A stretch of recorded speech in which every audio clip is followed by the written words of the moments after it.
পেখম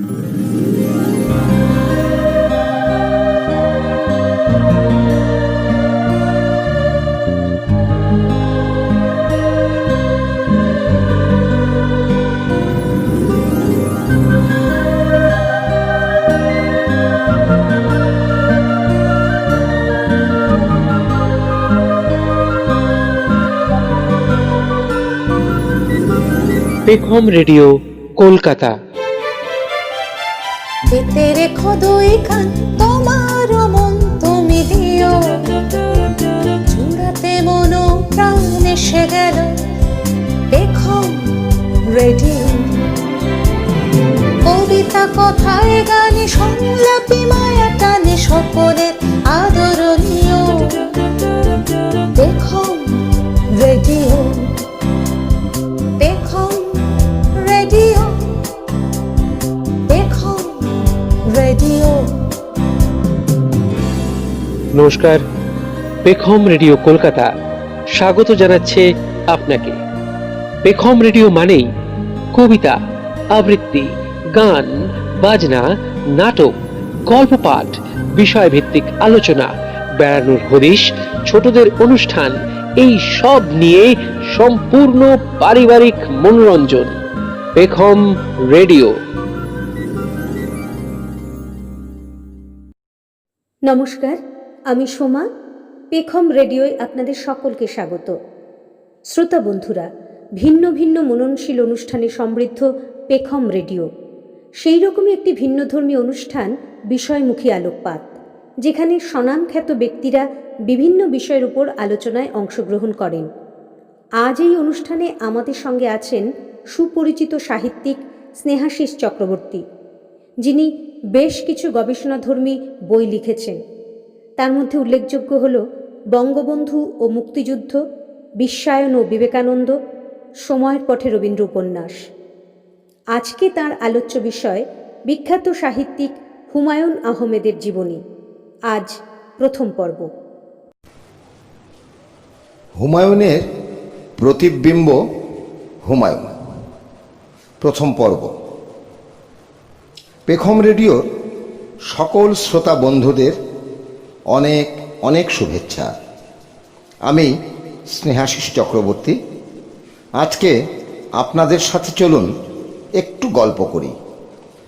অনেক অনেক ধন্যবাদ পেখম রেডিও কর্তৃপক্ষকে। আমাকে খানিক অবসর দিয়েছেন আপনাদের সাথে সংযুক্ত হওয়ার। বর্তমান সমাজধারার বিপরীতে হেঁটে একজন প্রতিষ্ঠিত রসায়নবিদ, বিজ্ঞানী যে কী করে বাংলা সাহিত্যের এক সম্পদে পরিণত হলো, তা আজ ইতিহাসে পরিণত। তার ব্যক্তিগত জীবন ও পারিবারিক জীবন তথা তার সাহিত্য সৃষ্টির গভীরে প্রবেশ করে গবেষণালব্ধ তথ্যগুলো ক্রমান্বয়ে সাজালে গত ৫-৬ দশকের ইতিহাসে তিনি যে অন্যতম শ্রেষ্ঠ অত্যুজ্জ্বল এক নক্ষত্র এই ভূমিতে বিচরণ করেছেন, এটা শুধু এখন তথ্য হিসেবে প্রমাণের অপেক্ষায় বুঝিবা সদর দরজায় করাঘাত করছে। গবেষণা পরিচালিত হয় সত্য উদ্ঘাটনের জন্য। সেই জায়গায় দাঁড়িয়ে হুমায়ুন আহমেদও তার ব্যতিক্রম হতে পারেন না। কারণ তার লেখা আত্মজীবনীমূলক যে কয়খানা বই আমরা পাঠ করেছি, সেখান থেকেই তাকে আমাদের খুঁজে বার করে আনতে হবে। লেখকের আত্মপ্রক্ষেপ যে কোনো সাহিত্যের এক সম্পদ, আর সেখান থেকেই সাধারণত লেখককে খুঁজে বার করে নেওয়া হয়। পৃথিবীর সমস্ত দেশের সমস্ত লেখকের ক্ষেত্রেই এই কথা খাটে। লেখকের মননের আকুতি আঁকিবুকি সাধারণভাবেই লেখককে স্বতঃপ্রণোদিত করে তার লেখনীর ভাবে সেই সমস্ত চিত্রকল্পের বিষয়বস্তুকে সমগ্রের কাছে তুলে ধরতে। যতই হুমায়ুন আহমেদ বলে যান না কেন যে তিনি তার জীবনের কথা তার লেখাতে কিছুই বলে যাননি, তাই তাকে তার লেখায় খুঁজে বার করতে যাওয়া মস্ত ভুল হবে। আসলে পাঠককে কিয়ৎ বিভ্রান্ত করতেই হয়তো এই পথ। গবেষণা, যুক্তি, বিজ্ঞান, মনস্তত্ত্ব সেই সব ধরিয়ে দিতে সাহায্য করে বই কি। আমরাও চেষ্টা করি চলুন স্বল্প পরিসরে কিছু ঘটনার মাঝে হুমায়ুন আহমেদকে খুঁজে বার করতে পারি কিনা। এই যে তোমার চারিধারে এই সমস্ত উলঙ্গ গাছগুলো আছে, তারা কিন্তু নানা ঝঞ্ঝা ও প্রতিকূল অবস্থার সাথে সংগ্রাম করেই দাঁড়িয়ে আছে। ওরা মহীরুহ, ওরা মাথা নত করতে শেখেনি। সংগ্রামে জয়লাভ করতেই তারা অভ্যস্ত, নতি স্বীকারে নয়। শেক্সপিয়ারের বক্তব্য। অথবা বালক বীরের বেশে তুমি করলে বিশ্বজয়, এ কি গো বিস্ময়, রবীন্দ্রনাথ ঠাকুরের গানের অংশ।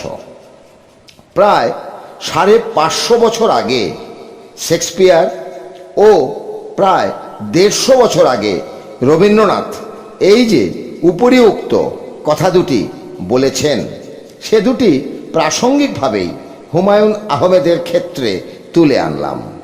একমাত্র কারণ, মহীরুহরা সত্যি হার মানতে শেখেনি।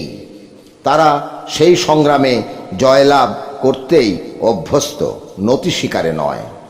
হুমায়ুন আহমেদ ছোট বয়স থেকেই যে সংগ্রাম করেছেন, অধ্যাপনার চাকুরি জীবনের প্রাক পর্ব পর্যন্ত, তা এক কথায় অভূতপূর্ব। আর তাই বুঝি তিনি জয়ীও হয়েছেন তার সমগ্র জীবনে পরবর্তী সমস্ত অধ্যায়েই।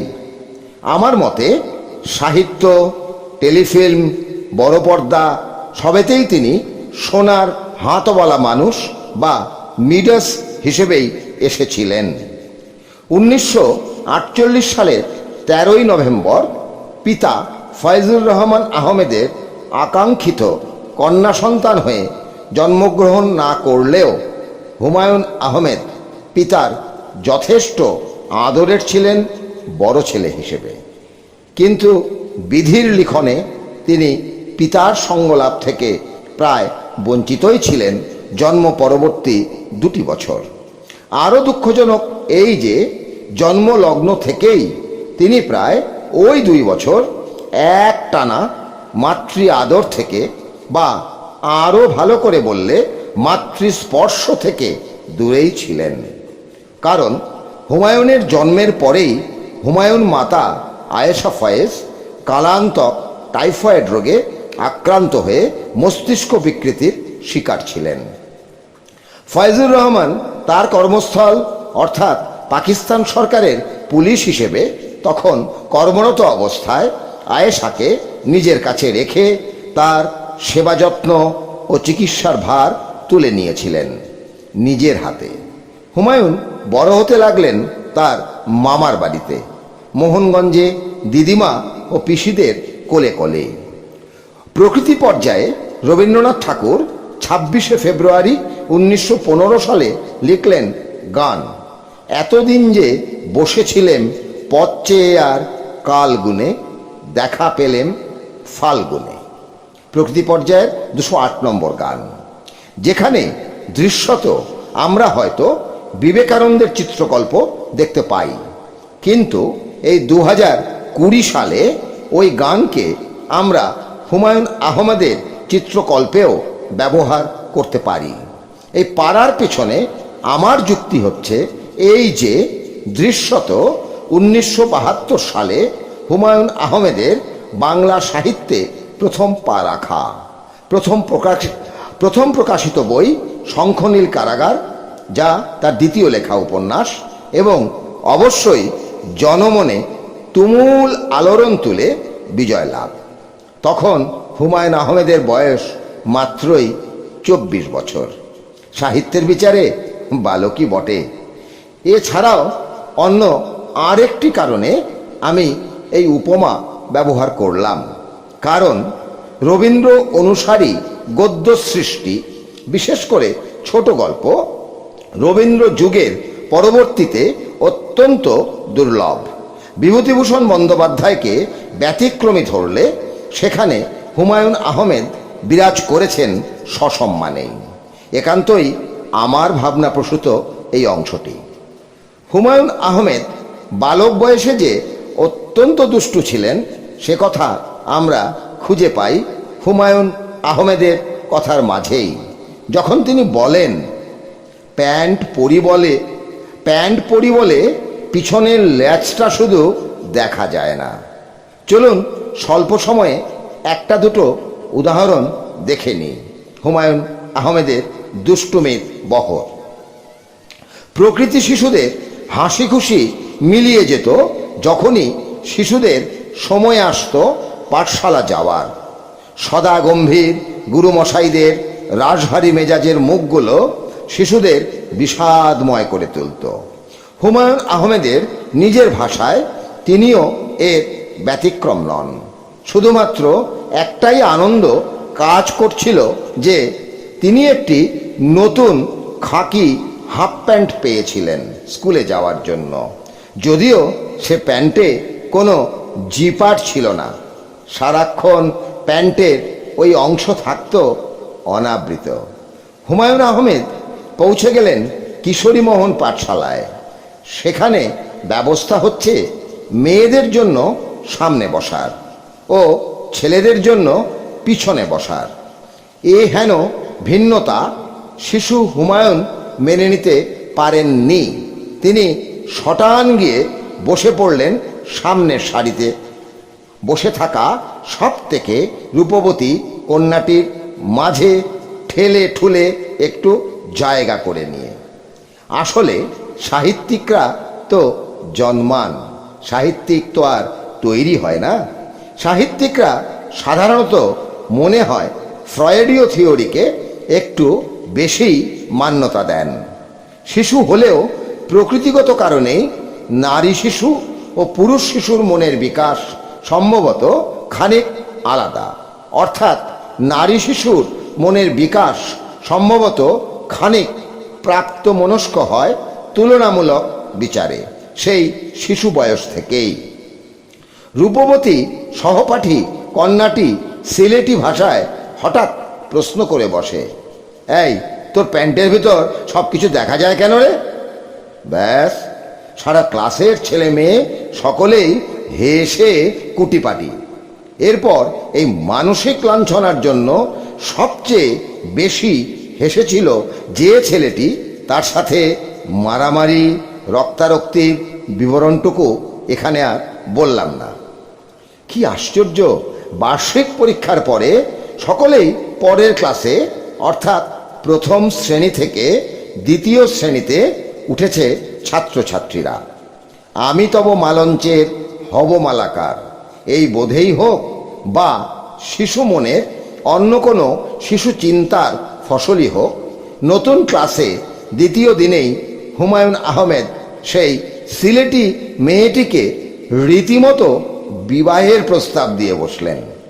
নারীর দেহসৌষ্ঠব দেখে ছোট বয়স থেকেই হুমায়ুন আহমেদের কল্পলোক কোথায় বিরাজ করত, একথার উত্তর মনে হয় নিহিত আছে প্রকৃতি মায়ের কাছেই, বা হয়তোবা কবিত্ব প্রতিভাধর মানুষের এমনই হয়।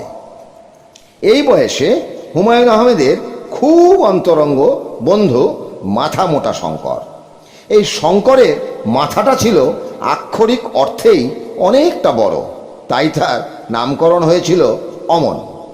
আবার এই শঙ্কর মোটেও ছাত্র হিসেবে একদমই ভালো ছিল না।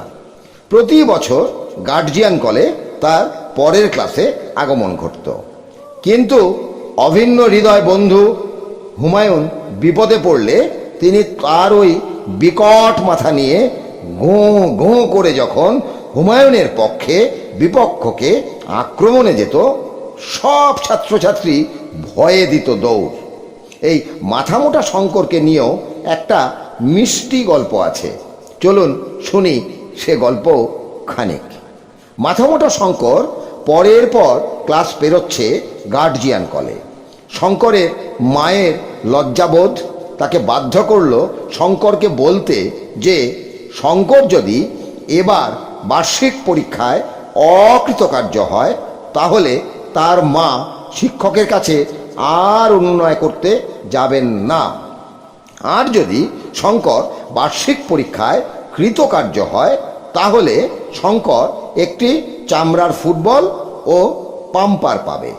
চামড়ার ফুটবল ও পাম্পার সেই সময়কালে হুমায়ুন ও শঙ্করের কাছে স্বপ্ন সম।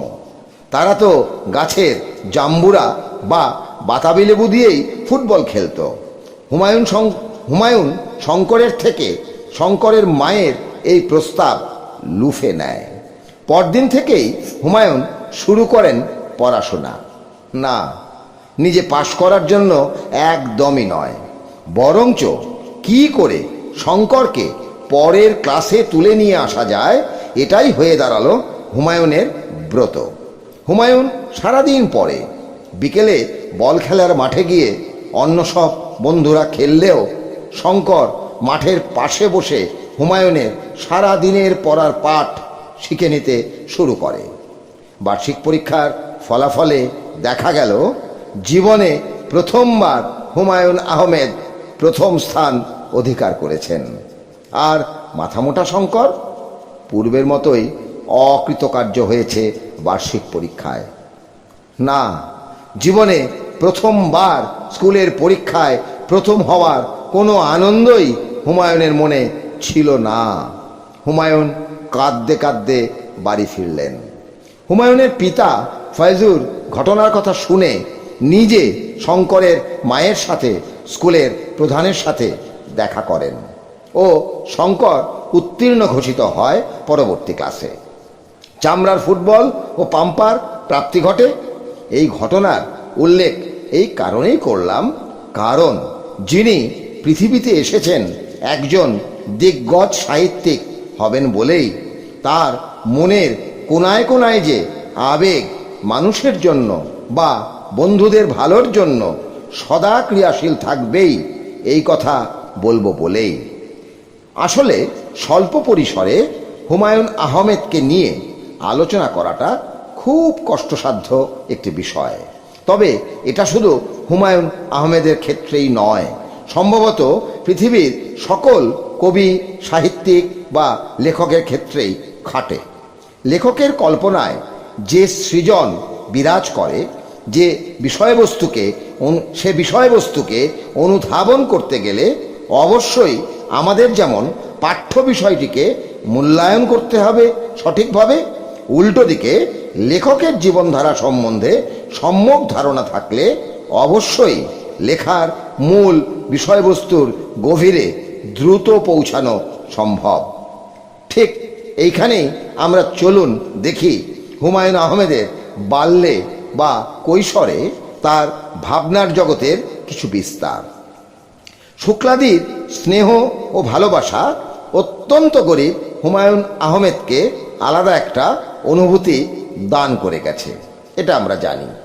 জীবনে প্রথম অবনীন্দ্রনাথের ক্ষীরের পুতুল বইখানি উপহার হিসেবে হাতে পাওয়া এবং সেই বয়সে তার চেয়েও আরও বেশি কিছু পাওয়া, অর্থাৎ একটা সন্দেশ বা লোভনীয় কিছু খাদ্যদ্রব্য, বালক হুমায়ুন আহমেদকে দ্বিতীয় তৃতীয়বার এমনকি নিজের বোনকে সাথে নিয়ে অবশ্যই তাকেও সন্দেশ খাওয়ানোর একটা ইচ্ছা ছিল প্রবল, সেই সাক্ষাতে হাজির করিয়েছিলেন রূপবতী শুক্লাদির বাগান বাড়িতে।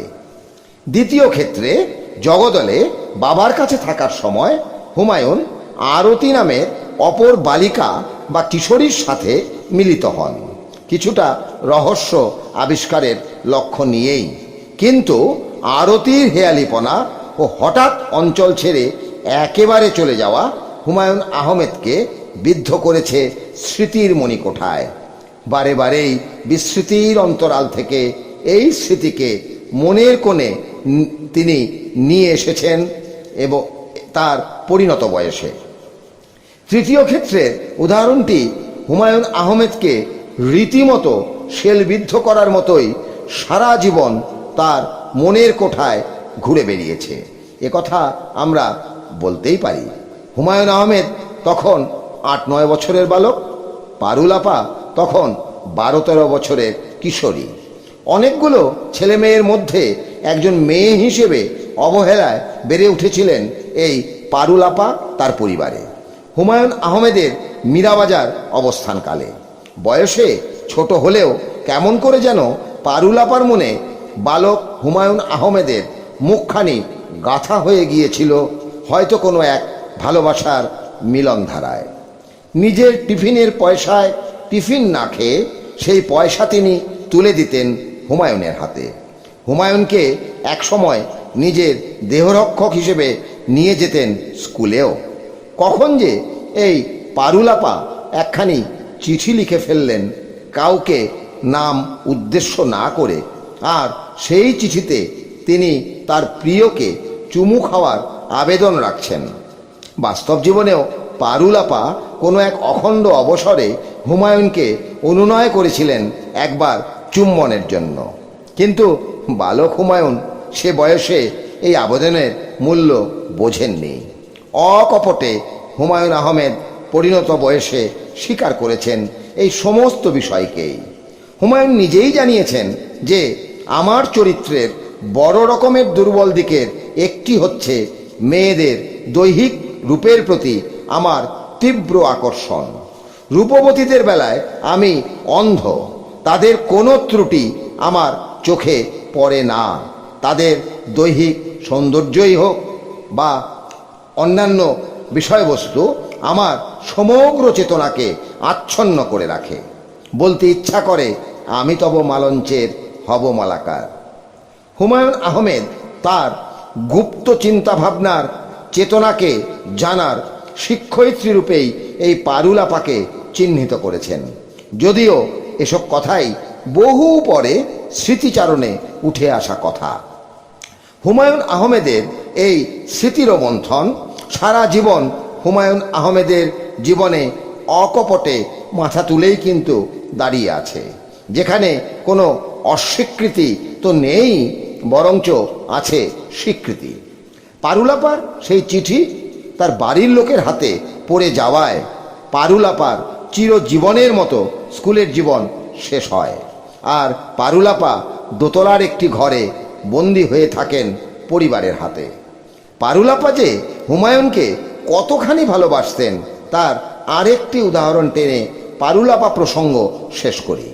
হুমায়ুন আহমেদের বাবা ফয়জুর রহমানের বন্ধু প্রাণেশ দাস একবার পাগল হয়ে পারুল আপাদের স্কুলে হামেশাই পাগলামি করত। পাগলের কথা শুনে হুমায়ুন একদিন যান, দেখেন পাগলটি আর কেউ নয়, তারই বাবার বন্ধু প্রাণেশ দাস। হুমায়ুন পাগলের দিকে এগিয়ে যান, তার সাথে কিছু কথা বলেন। প্রাণেশ দাস হুমায়ুনের হাত ধরে এগোতে শুরু করেন। স্কুলের মেয়েরা তটস্থ। পারুল আপা প্রমাদ গুনলেন, কোথা থেকে একটা লাঠি নিয়ে এসে রণংদেহী মূর্তিতে প্রাণেশ দাসকে হুমকি দেন, একে ছাড়েন, না ছাড়লে লাঠি দিয়ে এক বাড়িতে আপনার মাথা ফাটিয়ে দেব, ছাড়েন বলছি। কথা আর বাড়েনি, কারণ পাগলের ষষ্ঠ ইন্দ্রিয় নাকি বড়ই সজাগ। এই সুযোগে পারুল আপা হুমায়ুনকে ছো মেরে সেখান থেকে উদ্ধার করে নিয়ে যান। কি বলবেন এই ঘটনাকে? প্রেম, ভালোবাসা, নাকি শুধুই পরিচয়? আর একজনের কথা বলে আজকে আপনাদের সাথে কথা শেষ করি চলুন। পরে আসবো আবার কোনো একদিন হুমায়ুনকে নিয়েই অন্য কোনো বিষয়ে গল্প করতে আপনাদের সাথে। বান্দারবনে থাকাকালীন হুমায়ুনকে এক সন্ধ্যায় প্রতিবেশী বাবার সহকর্মীর ছেলে নিশা দাদা এসে ডাকলেন মাছ ধরতে সাথে যাবার জন্য। হুমায়ুন তো এক কথায় তার সঙ্গী হলেন। নিশা দাদা জলে জাল ফেললেন, হুমায়ুন পাশে বসা। হঠাৎ হুমায়ুন শুনলেন একটা শো আওয়াজ। পাশে চেয়ে দেখলেন নিশা দাদা নেই। ওই ঝড়ের রাতে খুব ভয় পেলেন হুমায়ুন আহমেদ। অমন একা অবস্থায় কোনো রকমে হুমায়ুন চুপচাপ বাড়ি ফিরে এলেন, শুয়ে পড়লেন। মাঝরাত্রে বাবা ফিরলেন সহকর্মীর ছেলের সৎকার করে। খানিক বাদে ফয়জুর রহমান ও হুমায়ুন আহমেদ দুজনেই শুনলেন একই সাথে নিশা দাদা এসে ডাকছেন, হুমায়ুন আছিস, বাড়ি ফিরেছিস? যুক্তিবাদী বিজ্ঞানীরা বলবেন এটি একটি গল্পের অলৌকিকতা, ইচ্ছে করেই তৈরি, পাঠক মনোরঞ্জনের উদ্দেশ্য নিয়েই। কিন্তু না পাঠক, সত্যি তা নয়। ফয়জুর রহমান নিশা দাদার আওয়াজ শুনে বাইরে বেরোলেন কে ডাকছে সেটা দেখতে। তিনি কাউকে দেখতে পাননি। দরজা বন্ধ করে তিনি হুমায়ুনের পাশে শুয়ে পড়লেন। হুমায়ুন ভাবলেন, খারাপ কি, একজন মৃত মানুষ গভীর ভালোবাসার কারণে ছুটে এসেছেন অশরীরী জগৎ থেকে। এ যে একদম একটি নতুন অনুভূতি। হুমায়ুন আহমেদ 2 বছর বয়সের পর যখন প্রথম তার প্রায় সুস্থ মায়ের কোলে উঠেছেন, তার মা তাকে কোলে নিয়ে পরম করুণাময় আল্লাহের কাছে বিনীত নিবেদন রেখেছেন তার ছেলে গত 2 বছর মাতৃবিয়োগ ব্যথায় যে যন্ত্রণা পেয়েছে, বাকি জীবনে যেন আর কখনো তাকে কোনো কষ্ট সহ্য করতে না হয়। কিন্তু হুমায়ুনের স্মৃতিচারণ আমাদের বলছে যে পরম করুণাময় আল্লাহ বা ঈশ্বর তার মায়ের এই প্রার্থনা মঞ্জুর করেননি। এই ক্ষুদ্র জীবনে আমি বারবার দুঃখ পেয়েছি, বারবার আমার হৃদয় হা হা করে উঠেছে। চারপাশের মানুষদের নিষ্ঠুরতা, হৃদয়হীনতায় আহত হয়ে কতবার আমার মনে হয়েছে এই পৃথিবী বড়ই বিষাদময়। আমি এই পৃথিবী ছেড়ে অন্য পৃথিবীতে যেতে চাই, যে পৃথিবীতে মানুষ নেই, যে পৃথিবীতে চির পূর্ণিমার চাঁদের ছায়া পড়ে ময়ূরাক্ষী নামে এক স্বচ্ছতোয়া নদীতে, আর দূরের বন থেকে ভেসে আসে অপার্থিব সঙ্গীত। শ্রোতা বন্ধুরা, আজ হুমায়ুন আহমেদের ছেলেবেলা নিয়ে এইটুকু। আপনি শুনছেন পেখম রেডিও কলকাতা। পেখম রেডিও মানেই সম্পূর্ণ সাংস্কৃতিক মনোরঞ্জন। সঙ্গে থাকুন, শুনতে থাকুন। আবার আমরা ফিরে আসব খুব তাড়াতাড়ি। সঙ্গে থাকুন, শুনতে থাকুন পেখম রেডিও।